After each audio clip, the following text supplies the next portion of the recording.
Bonjour, je m'appelle Rekiat White et aujourd'hui je voudrais répondre à quelques questions. La première question elle vient de France. Voilà, la personne me demande combien de gouttes il faut mettre, combien de gouttes de sérum Macari il faut mettre dans la crème et dans le lait. Voilà. Donc je précise que le sérum Macari c'est un sérum éclaircissant. Donc si vous voulez mélanger à votre crème qui va au visage, si vous voulez que ce soit un tout petit peu éclaircissant, vous mettez jusqu'à 100 gouttes. Si vous voulez très éclaircissant, vous mettez jusqu'à 150 gouttes. Et voilà, il faut mélanger dans une autre boîte que vous pouvez conserver par après. Donc pour que ce soit bien homogène. Parce que certaines personnes préfèrent toujours mettre un peu de crème, un peu de sérum, un peu de crème, un peu de sérum. Ça ne rend pas trop la mixture homogène. Donc le mieux c'est de mettre dans une autre boîte et de mélanger le tout. Maintenant, si vous voulez l'utiliser pour le lait, donc pour une quantité de 250 ml, par exemple la moitié d'une bouteille de 500 ml, si vous voulez juste embellir votre peau, vous pouvez utiliser jusqu'à 150 gouttes dans 250 ml de produit.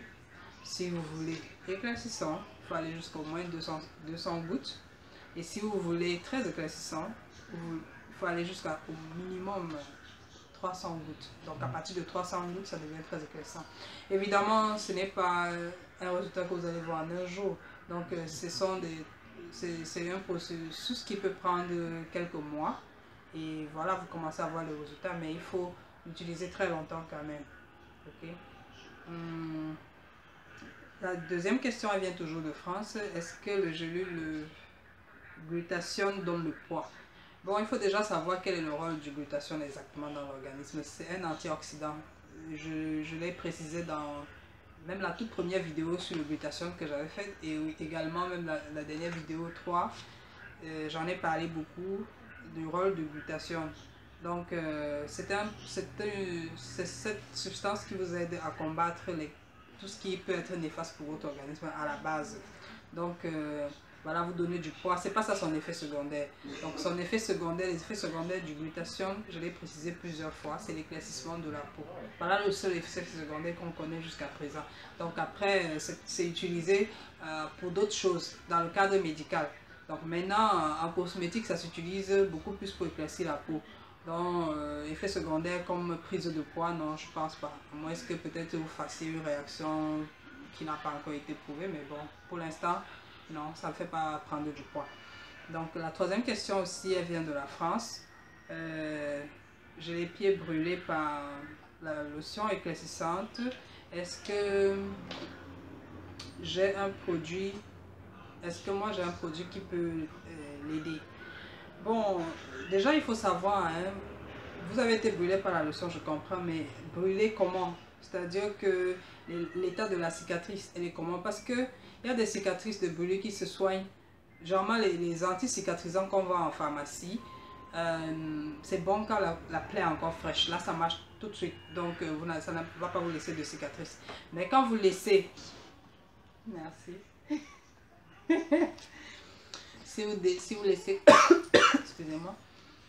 Si vous laissez que la cicatrice sèche et que, voilà, là, ça devient plus compliqué à traiter. Et bon, donc vraiment il faut toujours connaître la nature de la cicatrice avant de vous proposer quoi que ce soit ou bien même avant de vous dire que c'est possible de soigner. Donc il y a les anti-cicatrisants qui marchent aussi très bien après la cicatrisation, on va dire. Mais comme je dis, il faut d'abord connaître la nature de la cicatrice. Ça, c'est très important. Parce que si c'est une cicatrice légère, même avec du miel et du citron, ça peut très bien partir. Même n'importe quelle cicatrice, hein.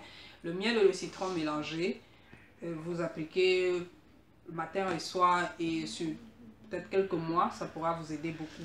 Donc, vous allez observer jusqu'à ce que ça finisse. Mais, comme je dis, il faut déjà connaître la nature de la cicatrice, vraiment. Il faut connaître la nature de la cicatrice, ok? La troisième question, elle vient de... Non, c'est la quatrième question, elle vient du Cameroun. Est-ce que, voilà, je veux rendre mon teint noir homogène et il y a une différence entre mon torse qui est clair et mon dos qui est sombre. Et puis le visage est clair mais pas uniforme. Est-ce que les gélules glutathion sont indiquées? Sinon, quel conseil pour le même teint de la tête aux pieds? Voilà. C'est une belle question parce que je vais vous dire une chose. Déjà, je vous ai dit, avant de poser des questions sur quel que soit, enfin, les produits en général, cherchez déjà à savoir à quoi sert ce produit. Bon, vous voulez un teint noir, mais vous parlez du glutathion. Ça marche pas ensemble. Donc, teint noir n'est pas égal à glutathion. Donc, oubliez déjà le glutathion. Maintenant, pour le problème d'uniformité de teint, vous vous rappelez dans ma dernière vidéo, je vous ai parlé du climat qui joue beaucoup. Donc, parfois, vous vous exposez au soleil et puis ça fait que d'autres parties sont plus sombres, d'autres parties, vous portez par exemple beaucoup de dos nu. C'est normal que le dos ait tendance à être plus sombre, je ne sais pas c'est quoi le cas. Et si vous utilisez des produits éclaircissants, parfois certaines personnes utilisent des produits éclaircissants mais ils ne prennent pas la peine de mettre partout. Ça fait que certaines parties éclaircissent plus que les autres. Et également, mais vous voulez un teint noir homogène si je comprends bien. Voilà, il y a un lait qui est spécial peau noire. Donc on peut... spécial peau noire, c'est un lait Macari, ça s'appelle le voile de corps. Donc beaucoup de personnes utilisent le voile de corps sans savoir exactement à quoi il sert. Le voile de corps, c'est pour des personnes vraiment noires, comme on dit souvent noir d'ébène là. Parce que quand vous n'êtes pas vraiment noir et que vous utilisez le lait voile de corps, il y a de très fortes chances que vous mettiez à noircir. C'est normal, hein? Donc c'est pas que le lait est mauvais, c'est vous qui choisissez le mauvais lait pour vous. Donc le lait voile de corps, c'est très indiqué pour des peaux très noires et des peaux sombres, des peaux ébènes, etc. Donc si vous voulez un teint vraiment noir, assombri, essayez un peu ce lait. Peut-être que ça peut vous aller, le lait voile de corps de Macari. Et puis pour l'uniformité, je vous ai dit, il faut tenir compte également du climat, il faut également tenir compte de ce que vous utilisez, parce que si vous utilisez un lait qui éclaircit sur certaines parties, c'est possible que vous n'ayez pas d'uniformité. Ok, donc essayez dans ce sens. Hein? Bon voilà, c'était les quelques questions WhatsApp que je tenais à répondre aujourd'hui. Je n'ai pas beaucoup de temps pour vraiment tout parcourir, donc vraiment vous allez m'excuser, mais je vais faire les efforts de continuer le plus tôt possible. Ok, merci beaucoup.